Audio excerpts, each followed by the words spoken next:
അറിയപ്പെടാൻ മുറിച്ചു നൽകുന്ന ദിവ്യ സ്നേഹകാരുണ്യമേ,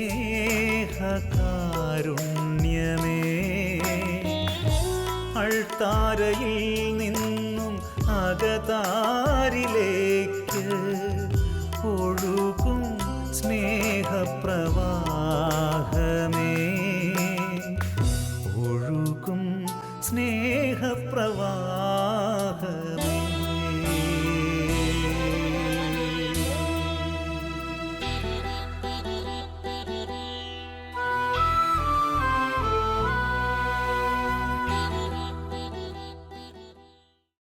ഞാൻ സക്രാരിയുടെ മുൻപിൽ ചെലവിട്ട നിമിഷങ്ങളാണ് എൻ്റെ ജീവിതത്തിലെ ഏറ്റവും നല്ല നിമിഷങ്ങൾ. ജനീവായിലെ വിശുദ്ധ കാതറിൻ. ഈശോയിൽ സ്നേഹമുള്ളവരെ, ബലിയും ജീവിതവും എന്ന ഈ പ്രോഗ്രാമിലേക്ക് ഏവർക്കും യേശുവിൻ്റെ നാമത്തിൽ ഹൃദ്യമായ സ്വാഗതം. കുർബാനയുടെ ആഴങ്ങളിലേക്ക് അനുഭവത്തോടുകൂടി ഇറങ്ങാൻ, ആഗ്രഹത്തോടുകൂടിയും കൊതിയോടുകൂടിയും വിശുദ്ധ ബലിയിൽ പങ്കെടുക്കുവാൻ വേണ്ടിയിട്ട് സഭ ആഗ്രഹിക്കുന്ന രീതിയിൽ, സഭ പഠിപ്പിക്കുന്ന രീതിയിൽ കുർബാനയെ മനസ്സിലാക്കാനുള്ള ശ്രമമാണ് നമ്മൾ നടത്തുക. സഭ എന്താണോ കുർബാനയെക്കുറിച്ച് പഠിപ്പിക്കാനായിട്ട് ആഗ്രഹിക്കുന്നത്, അതുമാത്രം പഠിക്കാനായിട്ടാണ് നമ്മൾ ഈ പ്രോഗ്രാമിലൂടെ ശ്രമിക്കുക. കാരണം സഭയെയാണ് ക്രിസ്തു കുർബാനയും കൂദാശകളും ഏൽപ്പിച്ചത്. വചനം വ്യാഖ്യാനിക്കേണ്ടതും സഭയാണ്. കൂദാശകളും പരികർമ്മം ചെയ്യപ്പെടേണ്ടതും സഭയിലാണ്, സഭ ആഗ്രഹിക്കുന്ന രീതിയിലാണ്. കാരണം ക്രിസ്തുവിൻ്റെ ആഗ്രഹത്തെ, ക്രിസ്തുവിൻ്റെ പഠനങ്ങളെ തുടർന്നു കൊണ്ടുപോകുവാനുള്ള വലിയ ഉത്തരവാദിത്തമാണ് സഭയ്ക്ക് ലഭിച്ചിരിക്കുക. സഭയോട് 100% വിശ്വസ്തത പുലർത്തിക്കൊണ്ട് കുർബാനയിൽ അനുഭവത്തോടുകൂടെ പങ്കെടുക്കാൻ നമുക്ക് പരിശ്രമിക്കാം. കുർബാനയിലുള്ള പ്രാർത്ഥനകളുടെ ദൈവശാസ്ത്രമാണ് നമ്മൾ കണ്ടുകൊണ്ടിരിക്കുക. ഓരോ പ്രാർത്ഥനയും നമ്മുടെ മനസ്സിലേക്ക് കൊണ്ടുവരേണ്ട വികാരങ്ങൾ എന്താണ് എന്നാണ് നമ്മൾ ചിന്തിക്കുക. നന്ദി പറയേണ്ട വലിയ ആവശ്യകതയെക്കുറിച്ച് നമ്മൾ കഴിഞ്ഞ എപ്പിസോഡിൽ സൂചിപ്പിക്കുകയുണ്ടായി. കുർബാനയിൽ ധൂപക്കുറ്റിയിൽ ഇട്ടതിനു ശേഷം ഒരു പ്രാർത്ഥന വൈദികൻ ചെല്ലുന്നുണ്ട്. ആ പ്രാർത്ഥനയെക്കുറിച്ചാണ് കഴിഞ്ഞ എപ്പിസോഡിൽ നമ്മൾ ചിന്തിച്ചത്.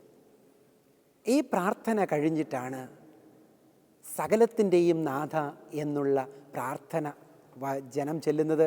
അല്ലെങ്കിൽ അതിന് പകരമുള്ള സർവാധിപനാം കർത്താവേ എന്നുള്ള പാട്ട് പാടുന്നത്.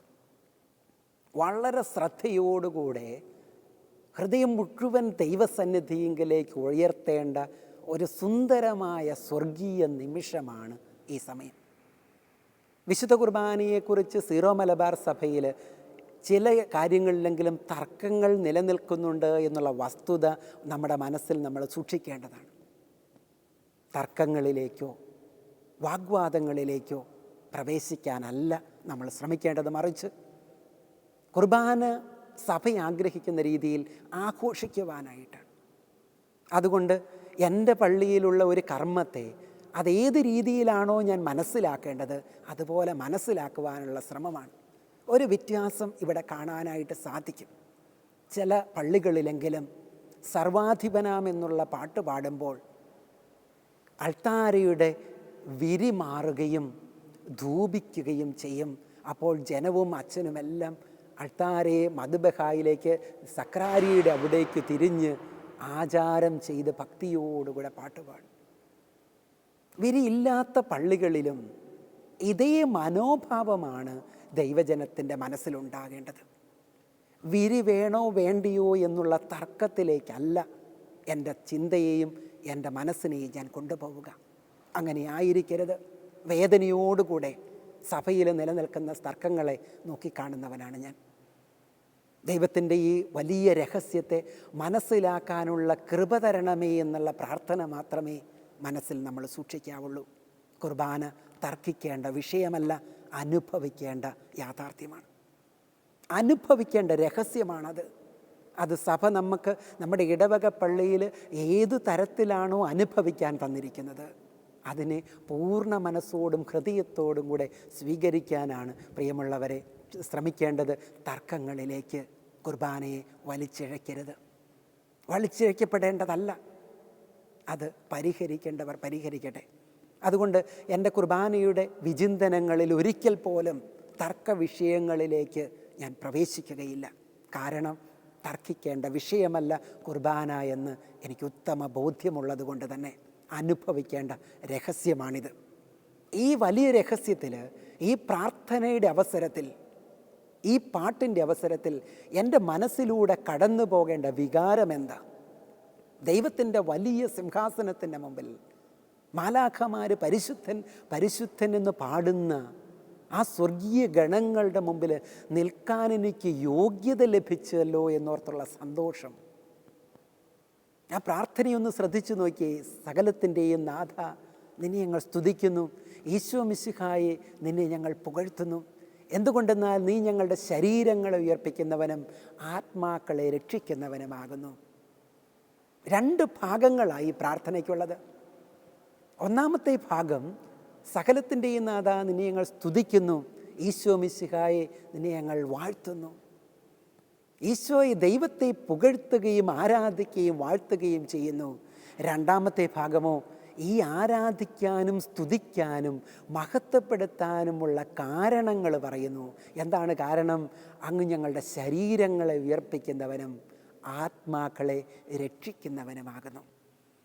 ദൈവത്തെ ഞാനും നിങ്ങളും പള്ളിയിൽ വന്ന് മഹത്വപ്പെടുത്താൻ, ആരാധിക്കാനുള്ള കാരണം എൻ്റെയും നിങ്ങളുടെയും ശരീരങ്ങളെ ഉയർപ്പിക്കുന്നവനാണ് അവിടുന്ന്. ആത്മാക്കളെ രക്ഷിക്കുന്നവനാണ്. ശരീരവും ആത്മാവും കൂടിയതാണ് മനുഷ്യൻ. ശരീരം മാത്രമല്ല മനുഷ്യൻ, ആത്മാവും കൂടിയാണ് മനുഷ്യൻ. ഈ സത്യം എത്രയോ വലിയൊരു സത്യമായി എന്നെ ഓർമ്മിപ്പിക്കുന്നത്, എൻ്റെ ശരീരത്തെ ഉയർപ്പിക്കുന്നവൻ എൻ്റെ ആത്മാവിനെ രക്ഷിക്കുന്നവൻ. പ്രിയമുള്ളവരെ, മരിച്ചവരുടെ ഉത്ഥാനത്തിലുള്ള എൻ്റെ വലിയ പ്രതീക്ഷയാണിത്. എന്തുകൊണ്ടാണ് ഈശോ മരിച്ചവരെ ഉയർപ്പിക്കുന്നവനെന്ന് പറഞ്ഞത്? കാരണം ക്രിസ്തു ഉയർത്തെഴുന്നേറ്റു. സഭ പ്രഖ്യാപിക്കുന്നതാ. കർത്താവ് ഉയർത്തെഴുന്നേറ്റു. സ്ലീഹന്മാരുടെ ആ സന്തോഷമുണ്ടല്ലോ, മഗ്ദലന മറിയത്തിൻ്റെ ആ സന്തോഷം, കർത്താവ് ഉയർത്തെഴുന്നേറ്റു. ഈ സന്തോഷമാണ് സഭ ഇന്ന് ആഘോഷിക്കുന്നത്, സഭ ഇന്ന് അനുഭവിക്കുന്നത്. അങ്ങ് ഞങ്ങളുടെ ശരീരങ്ങളെ ഉയർപ്പിക്കുമെന്ന് സഭയ്ക്ക് ഉറപ്പ് കിട്ടിയത് ക്രിസ്തുവിൻ്റെ ഉയർപ്പിൽ നിന്നാണ്. അതുപോലെ ഞങ്ങളുടെ ആത്മാക്കളെ രക്ഷിക്കും. കാരണം അവൻ പാതാളങ്ങളിലിറങ്ങി മരിച്ചവരുടെ ആത്മാക്കളെ രക്ഷിച്ചു എന്നുള്ളത് സഭയുടെ വിശ്വാസ സത്യമാണ്. ഈ സത്യം ഞാൻ പ്രഘോഷിക്കുകയാണ്. അങ്ങനെയാണെങ്കിൽ പ്രിയമുള്ള സഹോദരങ്ങളെ, എൻ്റെ മരിച്ചുപോയവരെ രക്ഷിക്കുന്ന ദൈവത്തെ, ഞാൻ മരിച്ചു കഴിഞ്ഞാൽ എൻ്റെ ആത്മാവിനെയും ശരീരത്തെയും രക്ഷിക്കുന്ന ദൈവത്തെ ആരാധിക്കാനായിട്ട് വന്നിരിക്കുകയാണ് ഞാൻ. അതുകൊണ്ട് സർവാധിപനാം എന്ന പാട്ടുപാടി ദൈവം മരിച്ചവരെ ഉയർപ്പിക്കുന്നവനും ആത്മാക്കളെ രക്ഷിക്കുന്നവനുമായതുകൊണ്ട് അവിടുത്തെ കുമ്പിട്ട് ഞാൻ ആരാധിക്കുന്നു. ഈ ദൈവത്തിൻ്റെ മഹത്വത്തെ സൂചിപ്പിക്കാനായിട്ടാണ് നേരത്തെ ഞാൻ സൂചിപ്പിച്ച 2 എപ്പിസോഡിന് മുമ്പ് ധൂപാർപ്പണത്തെക്കുറിച്ച് ഞാൻ പറഞ്ഞ കാര്യം ഇവിടെ ഒന്നുകൂടെ ഓർമ്മിക്കേണ്ടതുണ്ട്. ഈ പാട്ടിൻ്റെ സമയത്താണ് ശുശ്രൂഷി ബലിപീഠ മദ്ബഹ ധൂപിക്കുന്നത്.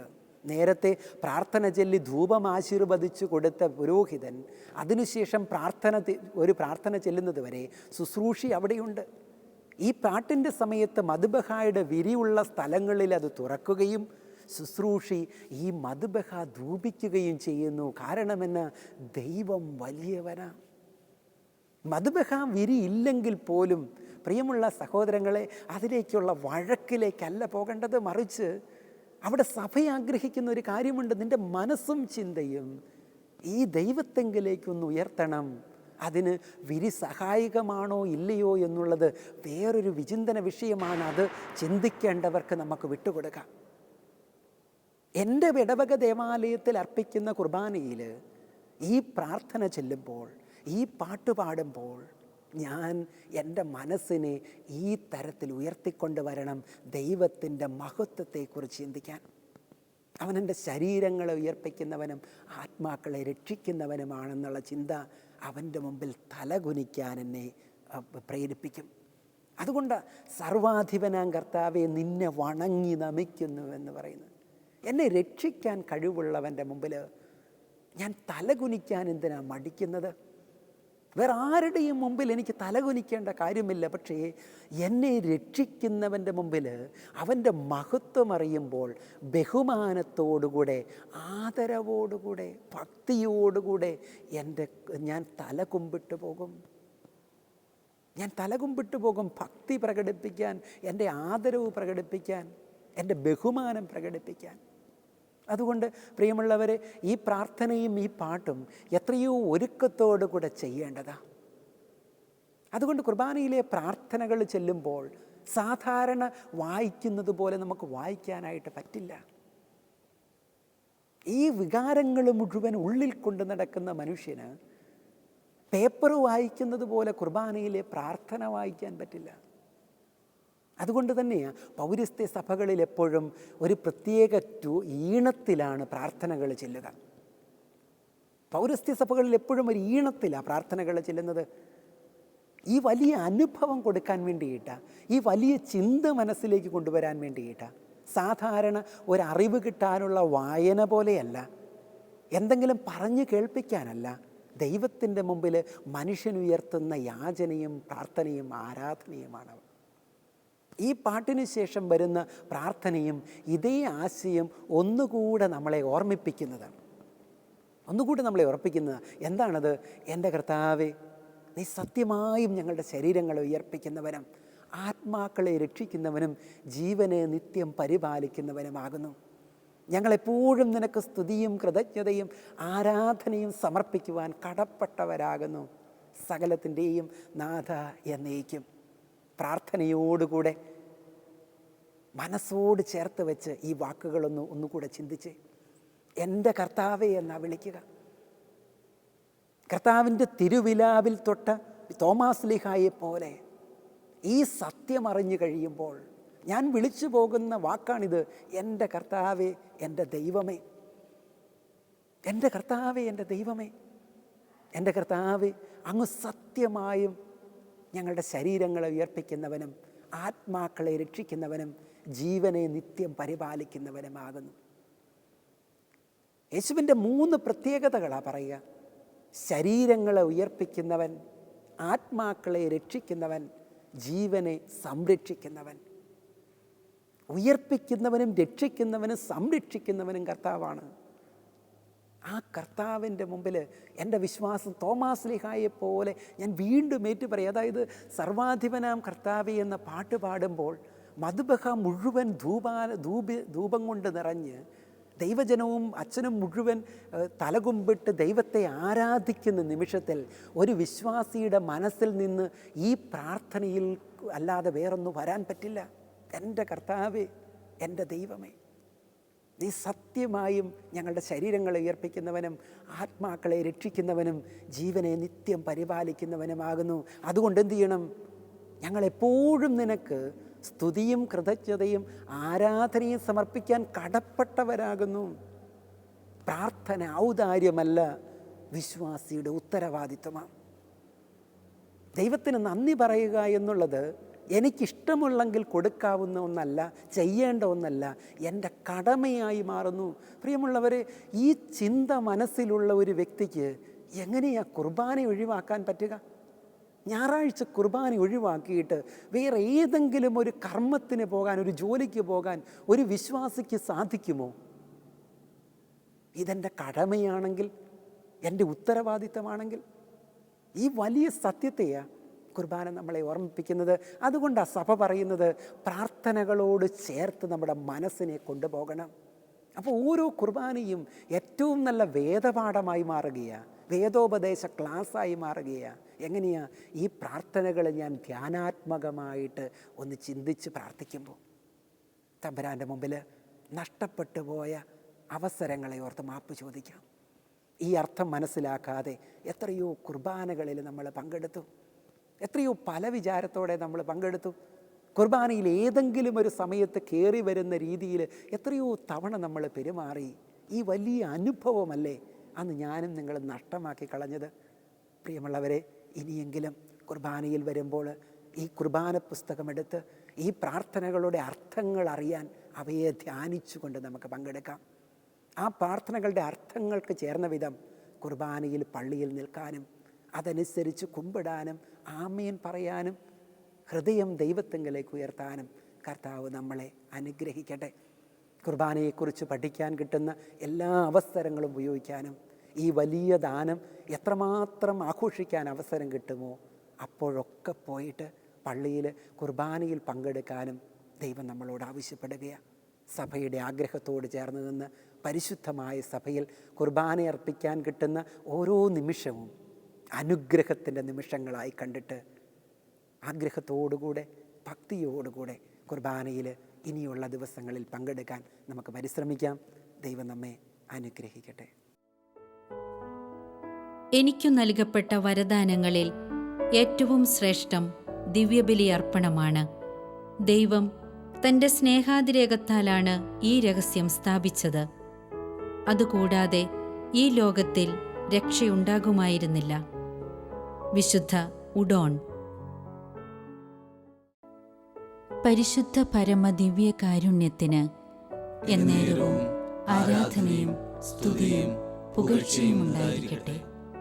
പരിശുദ്ധ പരമദിവ്യ കാരുണ്യത്തിന് എന്നേരവും ആരാധനയും സ്തുതിയും പുകഴ്ചയും ഉണ്ടായിരിക്കട്ടെ. നിത്യം സ്തുതിക്ക് യോഗ്യമായ പരിശുദ്ധ പരമദിവ്യ കാരുണ്യത്തിന് എന്നേരവും ആരാധനയും സ്തുതിയും പുകഴ്ചയും ഉണ്ടായിരിക്കട്ടെ.